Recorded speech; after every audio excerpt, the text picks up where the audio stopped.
Yes, sweet. So let us start with today's revision. So just read the question very carefully. Variety of questions are today again there. First question is, goods which are purchased for resale are,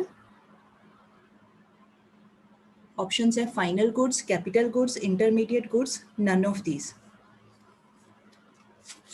Which are purchased for resale.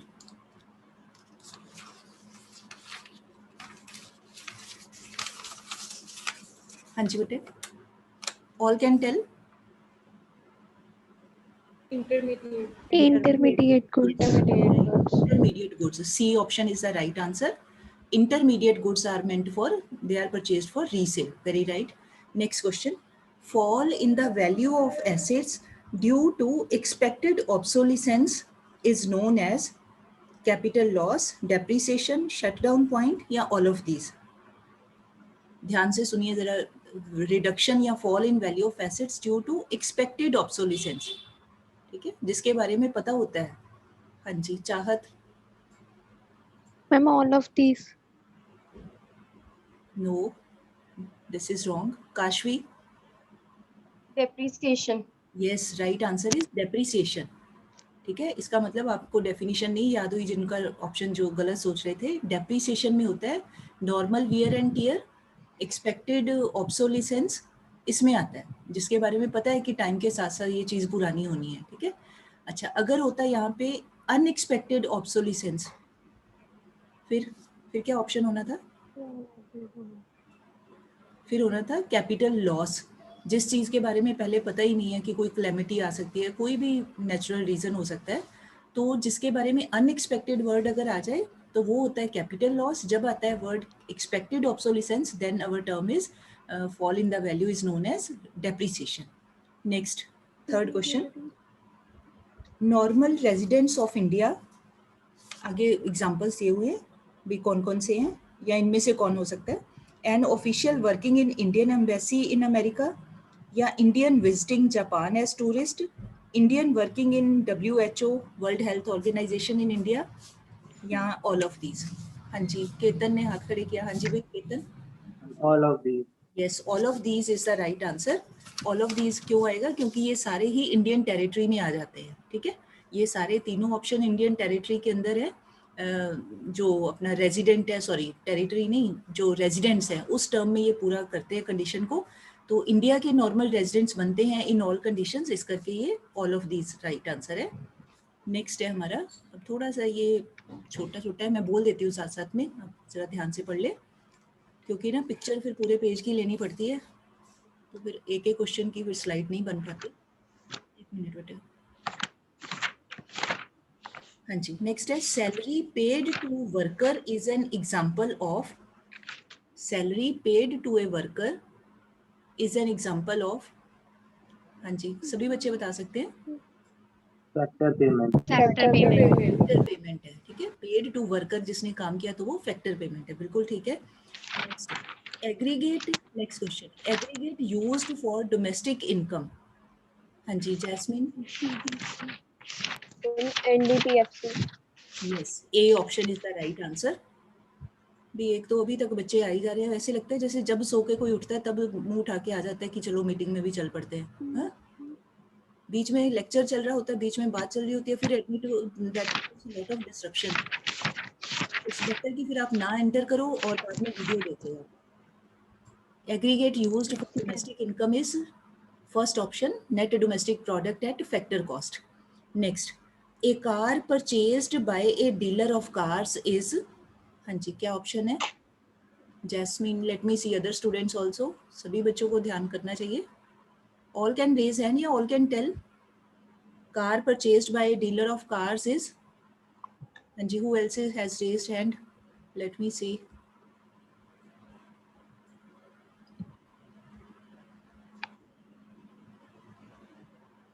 हाँ जी, Ashwinder Kaur.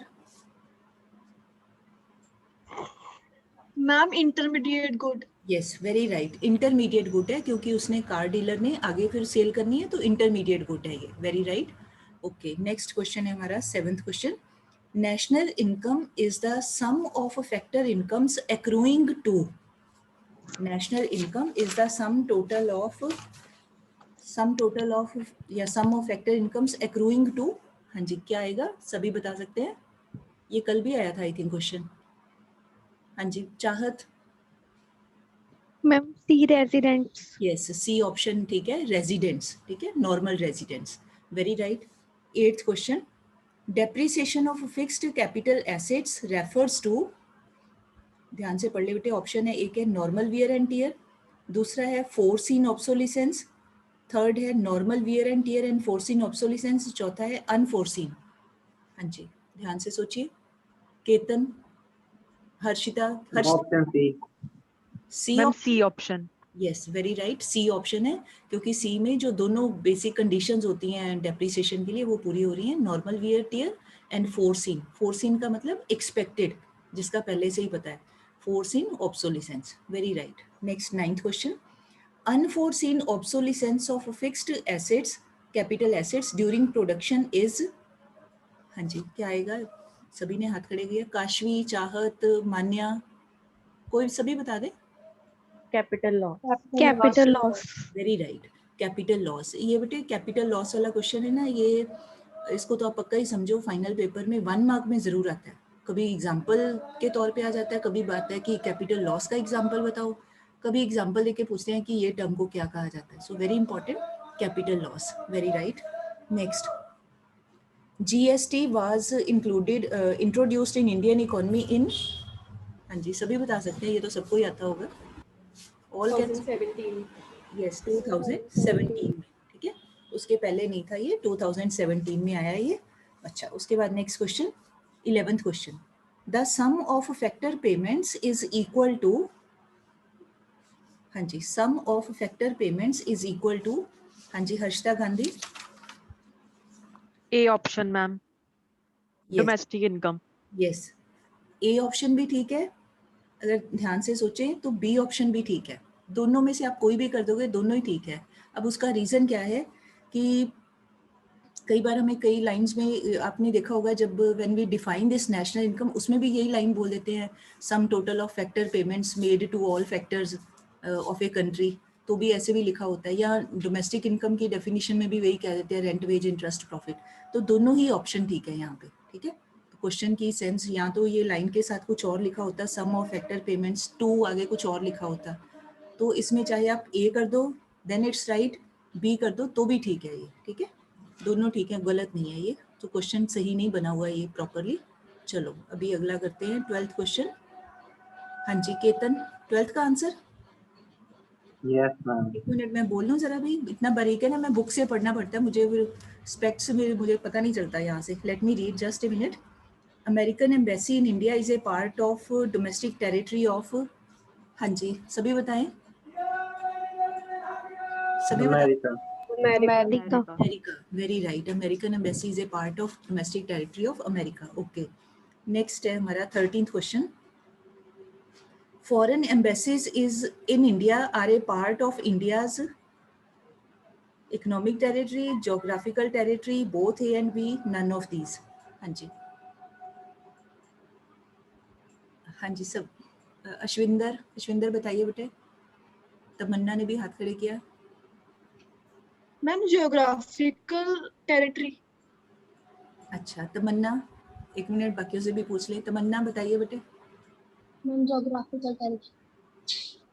Question को जरा ध्यान से पढ़ लीजिए, फिर से पढ़ो और सोचो जरा आपने क्या बोला है। Harshita Gandhi, D option ma'am, B के D, none of the above.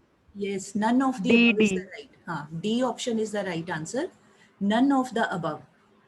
बेटे ध्यान से देखिए, क्वेश्चन क्या पूछा उन्होंने, foreign embassies in India are a part of, जब वो है ही फॉरेन की, वो तो इंडिया की टेरिटरी का पार्ट है ही नहीं, ना ही वो जोग्राफिकल टेरिटरी मतलब इंडिया का जो मैप है, पॉलिटिकल नक्शा होता है उसका हिस्सा है ही नहीं, इंडिया में तो है ही नहीं वो, ना ही वो इकोनॉमिक टेरिटरी मतलब डोमेस्टिक का है, दोनों एक ही टर्म के दो अलग अलग तरह से नाम बोल दिए, है ही नहीं है पार्ट। वो किसकी पार्ट है, वो फॉरेन कंट्रीज की टेरिटरीज का पार्ट है, तो ये none of these above answer आएगा, ध्यान से करना है आपने, ठीक है। सीधा सीधा क्वेश्चन है, बट अगर गलत करोगे तो 1 मार्क लूज होगा आपका। Next, goods, 14th question, goods purchased for the following purpose are final goods, For satisfaction of wants, for investment in firms, both A, B, none of these. हाँ जी, let me see other children also. हाँ जी, चाहत बोलिए बेटे. Ma'am both A and B. Yes, both A and B. अगर आप video on कर लो तो थोड़ा मज़ा भी आए ऐसे क्वेश्चंस को पढ़ाने का है. वीडियो ऑन कर लीजिए सारे. बोथ ए एंड बी आएगा. जो कंज्यूमर्स होते हैं वो कंजम्पशन गुड्स, जो इन्वेस्टर्स होते हैं बिजनेसमैन, वो इन्वेस्टमेंट गुड्स हो जाती है उनकी. Very right. Next last 15th question. Dash is an example of transfer income. Dearness allowance, retirement pension, old age pension, bonus.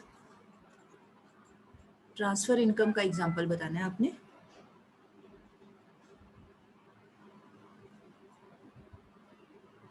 हाँ जी, सोचिए जरा ध्यान से.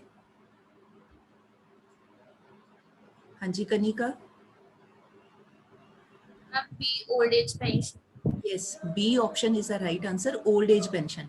बाकी के सारे जो है तीनों वो काम करने के बाद मिलते हैं, है ना. एक सिर्फ ओल्ड एज पेंशन है जो ओल्ड लोग होते हैं, सीनियर सिटीजन, उनकी मदद के लिए गवर्नमेंट उनको देती है. तो ये ट्रांसफर इनकम है. बाकी सारी ये भी हमें अपने काम करने के बाद सैलरी के साथ मिलता है. तो मतलब वर्क करने के बाद मिलता है. ये भी वर्क करने के बाद, ये भी वर्क करने के बाद.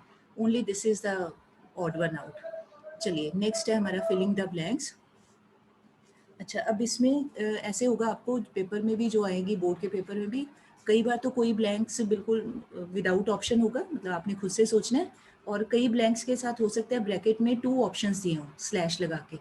2 होते हैं, या कई बार 3 या 4 भी हो सकते हैं. तो मतलब सोचना पड़ेगा हमें कि करेक्ट वन कौन सा है. तो चलो यहाँ पर तो नहीं दिया. Let us try. Dash goods are the goods which are used for producing other goods. हाँ जी, मान्या. Capital goods. Yes, capital goods are the goods which are used for producing other goods. Capital goods. Okay. Next, gifts, donations, old age pension are dash payments. Mitali. Transfer payment. Very right. शाबाश Mitali. Gifts, donation. अब ये example भी याद कर लो, आपको ऐसे भी आ सकता है. Right 2-3 examples of transfer payments. तो आप ये एग्जाम्पल लिख सकते हो, transfer payments. Okay. Next, dash territory is the geographical territory administered by the government within which person, goods and capital circulate freely. अब ये हमें एक पूरी डेफिनेशन दी हुई है और उसका एक वर्ड भी, मतलब ब्लैंक की फॉर्म में उसका मीनिंग, नाम पूछा हुआ है. हाँ जी, Jasmine. Ma'am economic territory. Yes, very right. आप चाहे वर्ड यूज कर लो इकोनॉमिक टेरिटरी और you can use domestic territory. One and the same thing. ठीक है, चाहे इकोनॉमिक टेरिटरी चाहे डोमेस्टिक टेरिटरी, सेम बात है. Next, dash is the difference between factor income earned by normal residents from abroad and factor income paid to non-residents in the domestic territory. हाँ जी, क्या आएगा इसका? अब ये हमें डेफिनेशन, एक कॉन्सेप्ट की डेफिनेशन दी हुई है और न्यूमेरिकल में बहुत बार हमने इसको यूज किया है. बताइए.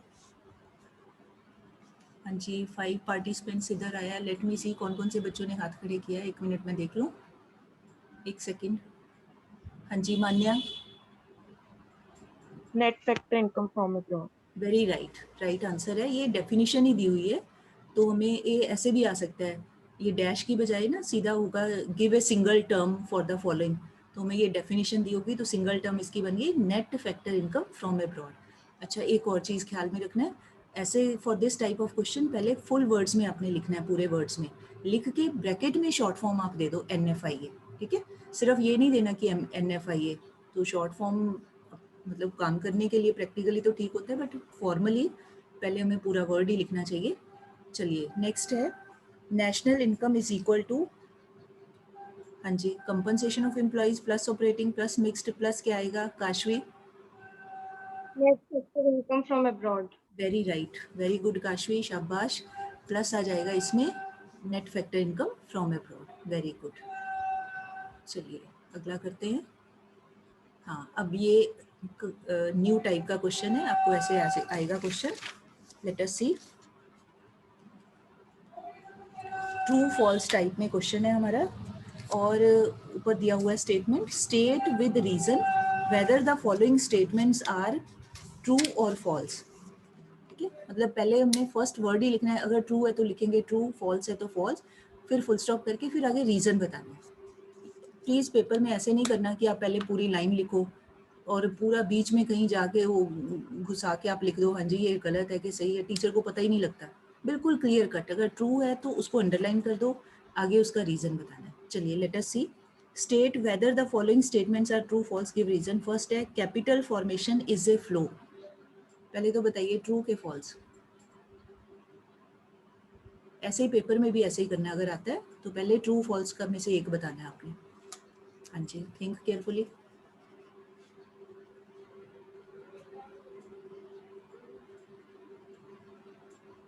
हाँ जी, ये फ्लो है, क्या है ये?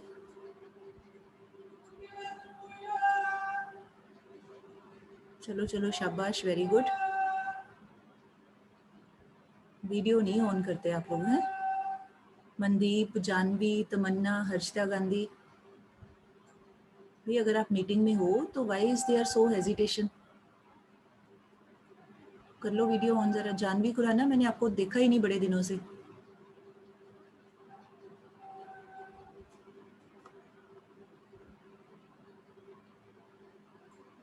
यस मनदीप, वेरी गुड, शाबाश। वीडियो इसलिए नहीं ऑन करते ना कि ना हमारा फेस दिखे, ना ही मैडम हमसे कोई क्वेश्चन पूछे। हिमानी, कनव, तमन्ना, यस दैट्स बेटर। हाँ जी भाई देवियो और सज्जनों बताइए। अब देखो करना क्या है, पहले तो आप इस बात पे आओ, capital formation means investment, is a flow. तो आप फ्लो टर्म मेन टर्म है, फ्लो की डेफिनेशन याद करिए। फ्लो होता है ऐसा कोई भी quantitative phenomena which gets existed या which exists over a period of time, है ना। पॉइंट ऑफ टाइम के ऊपर जो चीज़ होती है दैट इज कॉल्ड स्टॉक, और जो पीरियड ऑफ टाइम के ऊपर जिस चीज़ को मेजर करते हैं दैट इज कॉल्ड फ्लो। तो जो कैपिटल फॉर्मेशन है ये किसी एक पॉइंट ऑफ टाइम पे नहीं होती है, इट टेक्स पीरियड। एक साल में, 6 मंथ्स में, 5 साल में, 2 साल में, तो पीरियड इन्वॉल्व हो गया ना, एक लंबा टाइम इन्वॉल्व हो गया। तो it is a, this is true, आप लिखोगे बिगनिंग में ए डाल के number, true. It's a flow concept because capital formation takes place over a period of time. ठीक है, मैं बाद में जब इसका पीडीएफ भेजूंगी आप अपनी कॉपी पे बना के आंसर लिख के देखना। आप लिखोगे true, capital full stop, capital formation is a flow because it takes place over a period of time, या it involves period of time. चलिए number second question, B part. Bread is always a consumer good. हाँ जी, 3 बच्चों ने हाथ खड़े किया है। हाँ जी, कोई भी बता दो बेटे, एनीवन? false, false. फॉल्स है ये, हाँ ये पार्ट ठीक है, फॉल्स है। अब एक बच्चा कोई रीजन बता दें व्हाई फॉल्स, कोई भी। ma'am, because it is used to make sandwiches. क्या? Because it is used to, Make sandwich अच्छा which can further be sold. अच्छा, और कोई दूसरा बच्चा कोई अपना मैम बिकॉज अगर हाउस होल्ड यूज करता है तो वो एक फाइनल गुड होगा या कंज्यूमर गुड होगा। अगर कोई जैसे रेस्टोरेंट और होटल यूज कर रहे हैं तो वो हमारा इंटरमीडिएट गुड हो जाएगा। Very good, this is a perfect answer. इसमें आएगा, आप इसमें लिखोगे फॉल्स करके, false. Bread is not always a consumer good because if it is used by a household या consumer for his own direct satisfaction of his hunger, so then it is a consumer good. But if the same bread is used by any hotel person या restaurant person, कोई भी बनाता है hotel वाला कोई, है ना, तो then it is an intermediate good, कि वो आगे रीसेल के लिए यूज़ करता है। आगे चाहे सैंडविच बना ले, ब्रेड पकौड़ा बना ले, कुछ भी बना ले, कोई भी चीज़। आपको नाम नहीं लिखने हैं अब तो, फिर ब्रेड की आप कई वेराइटियों के नाम लिख दो जी, ये बन सकता है वो। सिंपली लिख देना है कि if it is used by any hotel person या रेस्टोरेंट पर्सन, ढाबा पर्सन, तो then it is an intermediate good.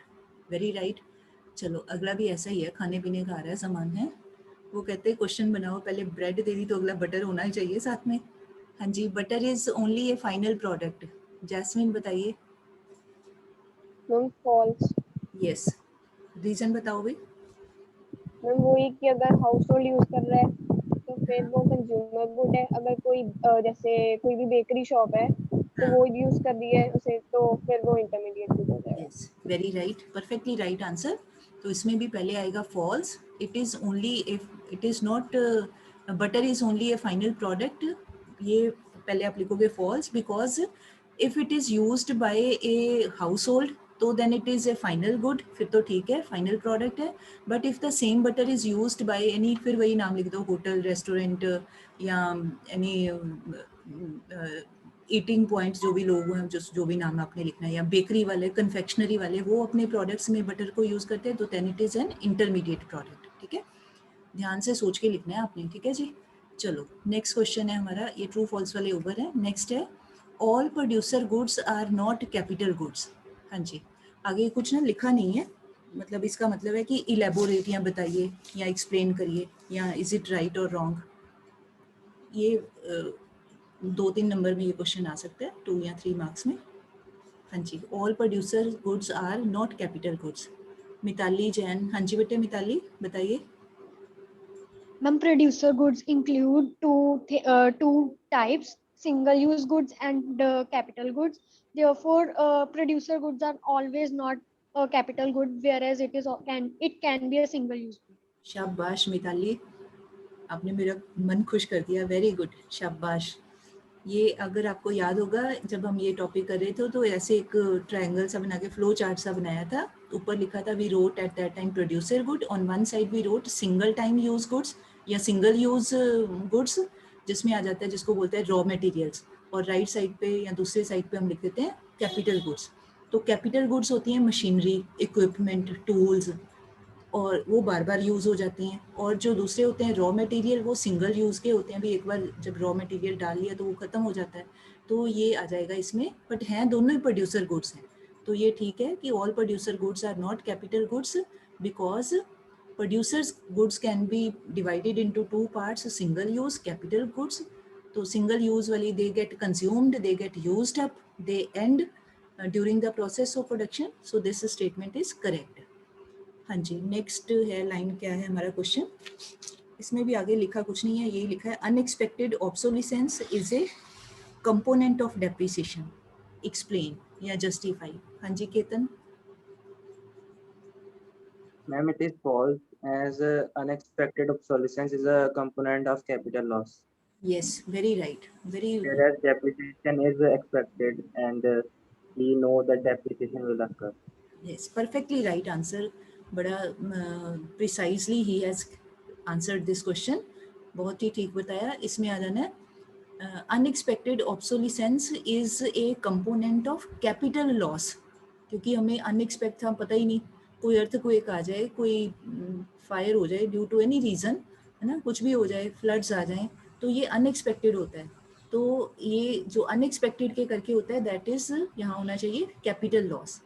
तो फिर आपने जैसे भी सेंटेंस बनाना है कि unexpected obsolescence is a component of capital loss, and for being depreciation there is expected obsolescence.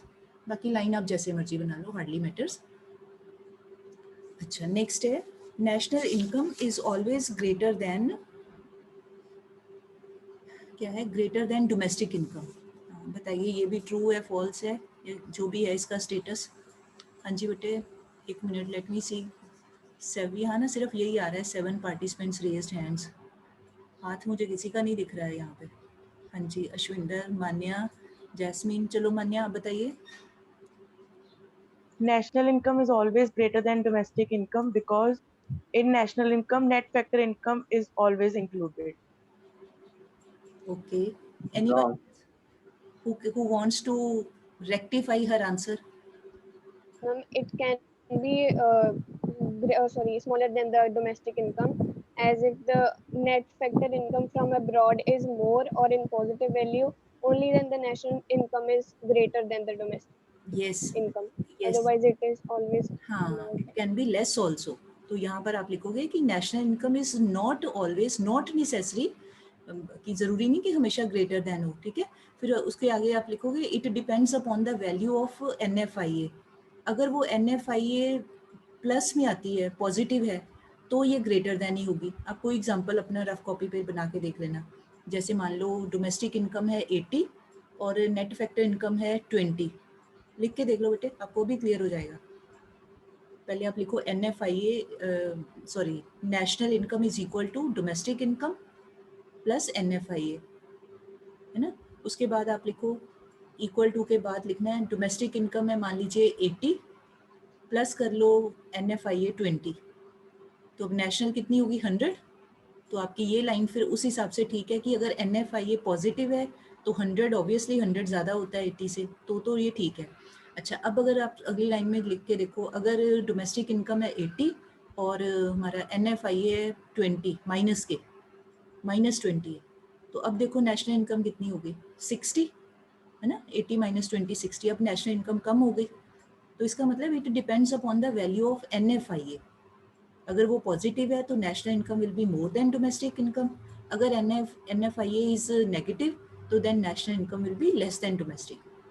तो आपने कोई भी ना एकदम से क्लिक हो, कोई भी एग्जांपल बना के फिर उसको सेंटेंस में आप कन्वर्ट कर दो, ठीक है जी। चलो अगला है जी हमारा match the column. Let us see क्या दिया हुआ है, एक बार पढ़ लें बेटे सारे। 1 मिनट केतन सेठी महाराज, मैं भी पढ़ लूँ ज़रा आपसे पूछ रही हूँ, मैंने अभी पढ़ा ही नहीं है, आप भी पढ़िए ज़रा। हाँ जी, मैं भी ज़रा मैच कर लूँ।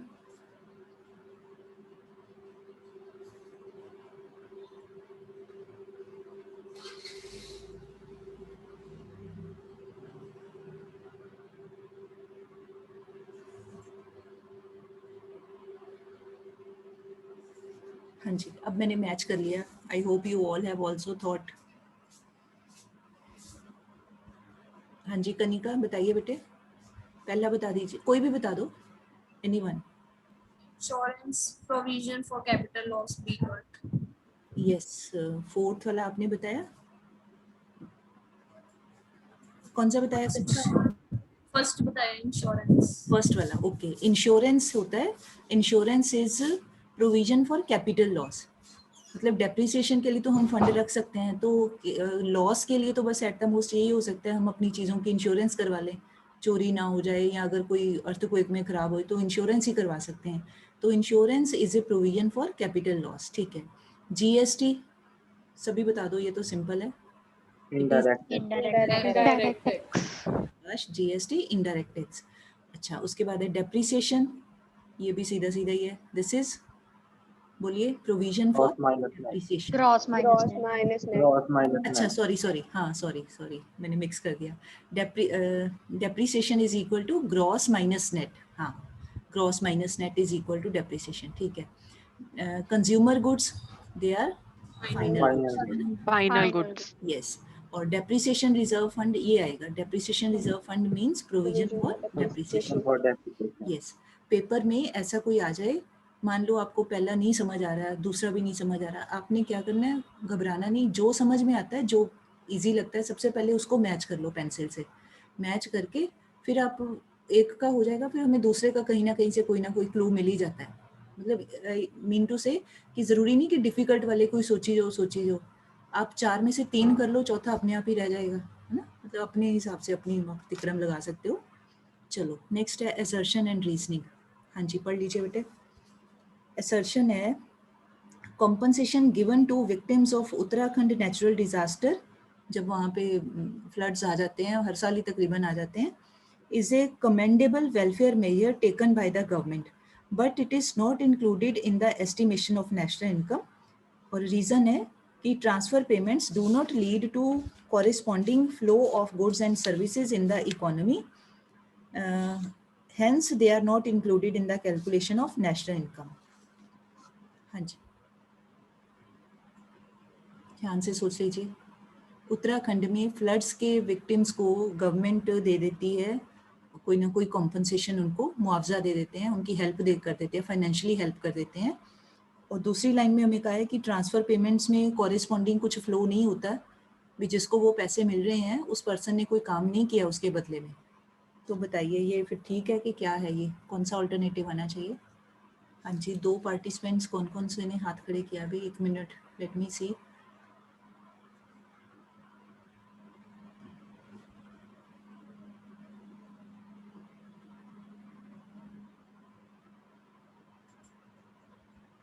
केतन, कनिका, मिताली। केतन पहले गर्ल्स फर्स्ट कर लें, लड़कियों से पूछ लें पहले, हैं? चलो भाई मिताली, कनिका सलाह करके एक बच्चा बता दो, कोई भी, एनीवन। मिताली आप बताइए। A option. Yes, very right. Kanika आप बताओ, आपका भी यही था या कुछ और था? Yes, ma'am. यही था. ये ठीक है? Mitali has told the right. Okay, Sanya आप बताइए, is it okay? Yes, ma'am. Option A. Yes yes, A is the right option. क्यों क्यों? क्योंकि दोनों जो लाइंस हैं, assertion, reasoning, both are correct. या ट्रू या करेक्ट शब्द लिखा होता है, एक ही बात है. Both are true and reason is the correct explanation of A. तो मतलब यहाँ पर हमें इन ए वे हमें एग्जाम्पल दिया हुआ है ये फ्लड विक्टिम्स की मदद का, और दूसरा जो है वो ट्रांसफर पेमेंट का डेफिनेशन दे दी. तो दोनों ठीक है और R is the correct explanation. Very right. चलिए ऐसे ही अगला है. इसके भी ऑप्शन यही वाले हैं. आप बाकी का वो दूसरे पेज पे है, जल्दी से ये कर लेते हैं. असर्शन है जी, a normal resident is said to be a person or institution who ordinarily resides or is located in a country and whose center of economic interest lies in that country. और reason है, a person can be a citizen of a country and normal resident of some other country. For example, large number of Indian nationals have settled in USA, England as residents and not as nationals. हाँ जी बताइए. मैं let me show the options also. उसके बाद दोबारा से मैं यही line फिर से दिखा देती हूँ. ऑप्शन एक बार देख लो कि उस सीक्वेंस वही है ना. वो दोनों ट्रू हैं, आर करेक्ट है. दोनों ट्रू हैं, आर रॉन्ग है. हाँ, same he set of options है, उसी ऑर्डर में ही है. हाँ जी, फिर से पढ़ लो भी. नॉर्मल रेजिडेंट, जिसका जो ऑर्डिनरीली वहीं रिजाइड करता है और उसका सेंटर ऑफ इकोनॉमिक इंटरेस्ट भी वहीं है. दूसरे बात में रीजन में बताया कि ज़रूरी नहीं कि रेजिडेंट वो नेशनल भी हो. हाँ जी Ketan. Ma'am, both A and R are true. नहीं, पहले ऑप्शन में बताओ. ऑप्शन यही वाले हैं, इसमें से बताओ कौन सा ए बी सी डी में से कौन सा ठीक है. पहले तो ये बता दीजिए. दोनों ठीक है, A and R both are correct. But both correct में तो ये ए भी आता है और बी वाला भी आता है. फिर ये दोनों में से एग्जैक्ट कौन सा है? Jasmine. Ma'am, B option. Okay, Ashwinder आप बताइए. Ma'am option A. नहीं, जैस्मिन का आंसर ठीक है. B option is the correct answer है. ठीक है, उसका कारण क्या है? दोनों ठीक है लाइनें, ये दोनों बातें अपने आप में इंडिविजुअली ठीक है. बट ये जो सेकेंड लाइन है, ये हमें this is telling us about the concept of nationals also. जबकि यहाँ ऊपर सिर्फ बात नॉर्मल रेजिडेंट की हो रही है ना. नेशनल बाय बर्थ भी हो सकता है, बाय कोई लीगल फॉर्मेलिटी से भी हो सकता है. तो ये बात हमें कुछ और चीज़ के बारे में बता रही है, मतलब एडिशनली कुछ और भी बता रही है. और ये लाइन में हमें सिर्फ नॉर्मल रेजिडेंट की बात हो रही है. तो फिर इसका बनेगा कि both are true but R is not the correct explanation of A. ठीक है, बिल्कुल सही एक्सप्लेनेशन नहीं है उसका. कुछ पार्ट ठीक है बट बिल्कुल सही नहीं है. तो फिर अगर बिल्कुल सही नहीं है तो फिर हमारा ये सेकंड वाला ही ऑप्शन बनेगा, B option. Okay, now let me go to the next page. ये बेटे अभी 2 ही मिनट रह गए हैं तो पैरा पढ़ा नहीं जाएगा. ये हम कल कर लेंगे, no problem. I will start from here only. ठीक है, तो अभी आज के लिए हम इसको यहीं फिनिश करते हैं क्योंकि 2 मिनट में तो थॉरोली रीड भी नहीं हो पाता है. सो कल के लिए आपने ऐसे ही रिवाइज करेंगे और साथ में कोशिश कर लो आप जो फर्स्ट लेसन है हमारे, वो सर्कुलर फ्लो वाला बेसिक कॉन्सेप्ट्स, उसको भी आप रीड कर लीजिएगा. ठीक. सो आपकी 20th को, जस्ट ए सेकेंड,